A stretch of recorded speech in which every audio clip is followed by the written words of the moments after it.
You look at this game from the outside, you might think that this is just a done deal. It's just gonna be an easy game because they're just trying to save themselves for the Premier League fixtures, the two teams. But when you deep it inside, you actually discover that there's more into this game than what people are thinking, or more than what meets the eye. Let's get into the video.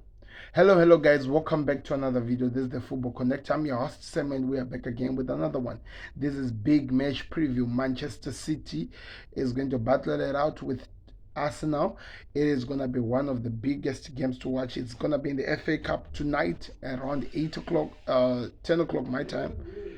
There is a lot of things that are going to be happening in this fixture. There is a lot of things that are going to be happening. We need to prepare mentally for this game because after this game, there are going to be 8 games before these two teams play against each other, or there are going to be 8 games before this. So I'm having a feeling that they're really going to test themselves. They're going to really put themselves under the sword to see how far they've come, because this is a big game. This is one of the biggest games that we have never seen in the recent world.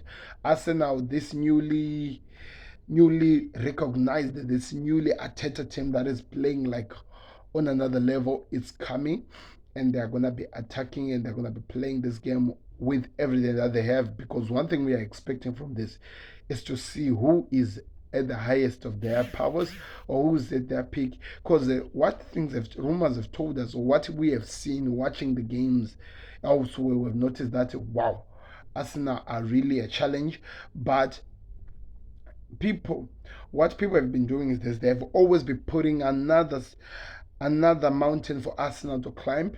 They were given the Tottenham Hotspurs at their home ground climb, and they passed. They were given the Manchester United place to climb, and they climbed again. Now this is it. Arsenal are here. They need to beat Manchester City. But there's the problem. If they beat Manchester City in the FA Cup, I'm definitely sure that the next Premier League fixture that will be played, Manchester City will definitely beat Arsenal.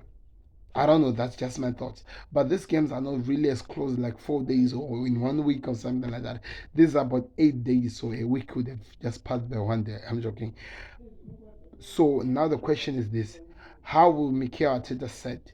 Is he gonna put the young squad, or is he gonna put a full squad? I don't know. Is he gonna show his own entire powers to Pep Guardiola just now, or maybe on a later stage? Because a lot of things are gonna be demanded in this game, a lot of things are gonna be asked in this game, and we want to see how far they will respond. The two teams have been playing so well that you cannot disagree with the fact that these guys are really the top two teams in the Premier League at this moment. Not in the world, but in the Premier League. And also managers, we don't even have to ask questions. Now the question is this: what is the prediction? What are we saying? How are we predicting this? They don't have enough history for us to make a big video to talk about how they are like tactical and stuff like that. It's not like Manchester United and Arsenal, and it's not even like Tottenham versus Arsenal, because that was the North London derby. That is a different gravy. These are just two teams at their peak of the powers. If we talk of the best people in this moment, it is Mikel Arteta versus Pep Guardiola. Teacher versus student. How far has the student learned from the masters, and how far will the student apply the knowledge he has to outclass the master? That's exactly how this fixture is looking like when you're looking at it from the outside, because all of us, we are going to be looking at how far Mikel Arteta has gone, and we're going to see how much of a dafu Pep Guardiola and the Manchester City hierarchy were to sell Gabriel Jesus and Zinchenko to Arsenal, to treat Arsenal like they're nobody. Because now look at how Zinchenko and Gabriel has come and given so much hope and belief to this squad that they can actually go challenge something and get something. I remember Pep Guardiola was saying that this team has never won anything except of my players. He knows how much it takes for a player who has won something to want it when he's on the when he's very close to getting something, because they're really close, halfway, and they're leading by 50 something points. That tells you that they're very, very, very close to get something, and I'm curious to see how this will go. Pep Guardiola and Mikel Arteta were talking, giving each other so much respect, but you can tell that mind games have already started. You can tell that there's already that build up into how this thing is going to be as a fixture. It's always exciting to see the tactics being outplayed with emotions when the mind game starts early. So I know there's so much respect between Pep Guardiola and Mikel Arteta, but Pep Guardiola has already said this weeks before that he wants to beat Arsenal. He really wants to beat Arsenal to still have that respect over the Premier League, because if he loses against Arsenal, listen to me right now, people. If Pep Guardiola loses against Arsenal, he is in trouble. He is in trouble because, firstly, he will actually have an answer to the question that does he still have respect over the Manchester City squad? We have heard articles that are talking about how some players of Manchester City are losing the respect for Pep Guardiola. They're thinking of moving away from Pep Guardiola. This is one game that is going to answer those questions to people. If he loses this game against Arsenal, it's already different. I'm curious to see what happens, but this is going to be an exciting game. My starting 11 prediction and my manager is going to be said right now. So a back over the two goalkeepers, Ederson and Ramsdale. I'm choosing Ramsdale all day. I feel like he's a better goalkeeper than what is offered by Manchester City.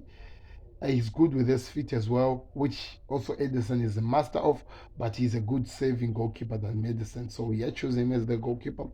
Left back, I'm gonna have to choose Ben White because Man City don't have a good back team that is playing at the back. Uh, Saliba gets in for me in the back alongside with I think Akanji.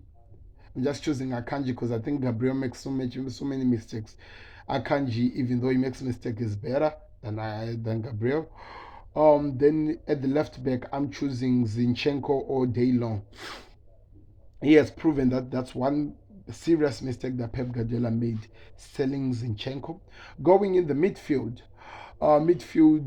in terms of holding, Rodri keeps being the main man for me, alongside what's his name, Kevin De Bruyne, and of course Odegaard from Arsenal. I think like Odegaard has been so much of a wave, he deserves to be in that team. On the right, think I'm gonna select either Trossard or whoever Arsenal chooses. Then in the middle, Haaland.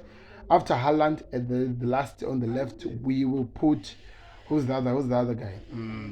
Saka. I think that is the strongest team you can put if that is a combined 11. The manager is a crazy one. I still choose Pep Guardiola over Mikel Arteta. As much as what Mikel Arteta has done, he's building a CV. I know he's going to go far with it, but I still choose Pep Guardiola just because of how much he has done as a manager. If Mikel Arteta win it, I'm not afraid to choose again. And if he outclass Pep Guardiola right now, he's going to be in my next combined 11 as the manager. But let's see. Click the like button, subscribe to the Connect. This is the big match preview. I can't wait to see Manchester City versus Arsenal. Who's winning? My prediction is I think it's going to be a 3-2 win. So we will see what happens. Thank you very much for watching. I'm out. Peace.